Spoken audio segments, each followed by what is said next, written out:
Will getting fired cost me my security clearance? Hi, this is Lindy Kaiser with ClearanceJobs.com. This is one of the more questions I get from both security clearance applicants and holders wondering about the effect of getting fired or laid off from an employer and how that affects their security clearance eligibility.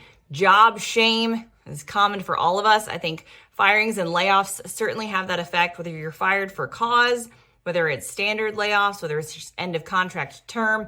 People get really anxious around how to list or indicate unemployment or job loss on their SF-86. It's another area where listing on the SF-86, there will be gaps maybe in your employment.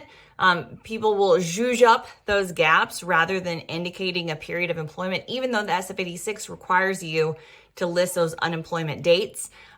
Also, again, requires you to list if you have been terminated from a job. This is not a red flag necessarily for the federal government. So even if you have a security clearance and you're fired for cause, that doesn't necessarily mean you're fired for anything that relates to your clearance eligibility. Now, we do certainly have cases where somebody will have a flag, kind of a red line marker indicated on their clearance eligibility when they are laid off. Yes, that does create the clearance complication of your being a lost in jurisdiction status. You will need to find another employer to take you back on to sponsor you through the process of if that flag is actually creates something that needs to be investigated, if it results in a denial or revocation, working you through that process. You notice there were a lot of ifs and clauses in that statement. So again, no red lines here. The biggest issue I see is someone failing to indicate why they were fired or laid off or lying about on the SF-86. That's almost certainly going to result in denial or revocation of your security clearance if you lie about it. But if you're straightforward, if you are trustworthy about it, if you use the additional comment section to explain what happened. I was left unsupervised in a job a lot. I was failing to fill my time for the contract and I defrauded my card. I put fraud on my card. Time card fraud was the reason I was laid off. I've now learned more. I know why this is so serious. I know why my employer took this seriously. I will make sure it doesn't happen again. There's a big difference than I was fired for time card fraud and you not explaining that.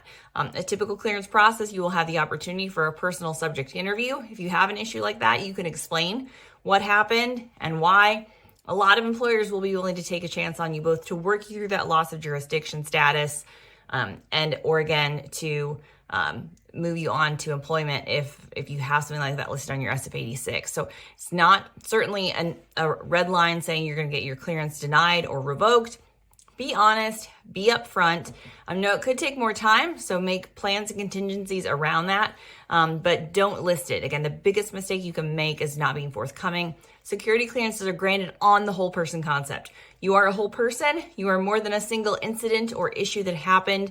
Use your SF-86, use a personnel subject interview or the steps of the security clearance process to explain that, and your chances of being able to either obtain or keep your clearance eligibility are certainly solid. For more on how to obtain clearance, for more on loss of jurisdiction, these other fun terms we brought up today, visit us over at ClearanceJobs.com.